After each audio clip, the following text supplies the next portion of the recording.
دعا کرو کہ یہ بات میرے دل میں بھی اتر جائے. میں آپ کو مخاطب نہیں کرتا جب تقریر کرتا ہوں، اکثر اپنے نفس کو اولاً خطاب کرتا ہے کہ اے ظالم نفس تو بھی ارادہ کر لے، اور آپ میرے احباب ہونے کی حیثیت سے جب دوست جو کام کرے تو دوست میں شامل ہو جائے. یعنی اگر ایک دوست جو ہے بریانی کھا رہا ہے تو سب دوست آ جاؤ.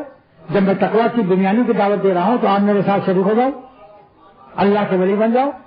اللہ کے ولی بننے میں فائدہ ہی فائدہ ہے، دنیا میں بھی چین سے رہو، آخرت میں بھی، اور اللہ آپ کی حفاظت و سلامتی کا ذمہ دار ہوگا دنیا میں بھی آخرت میں بھی. کوئی اپنے دوست کو رائے گاں نہیں کرتا تو مولا کریم کیسے رائے گاں کرے گا اگر ہم تقویٰ سے رہیں گے. جب مصیبت آتی ہے سمجھ لو کوئی کسی گناہ کی سزا ہوتی، یا اعمال بد کی ہے پاداش، ورنہ کہیں شیر بھی جوتے جاتے ہیں حل میں. اگر شیر کو دیکھو جو حل جوت رہا ہے کسان کے اس میں اور اس کو مار رہا ہے ڈنڈی سے، تو سمجھ لو اس شیر نے کہیں جرم کیا ہے. یا اعمال بد کی ہے پاداش، ورنہ کہیں شیر بھی جوتے جاتے ہیں حل میں. انشاءاللہ عافیت سے رہو گے. اتق اللہ، اللہ سے ڈر کے رہو. سارا آمنن من اتق اللہ، جو اللہ سے ڈر کے رہے گناہوں سے بچے.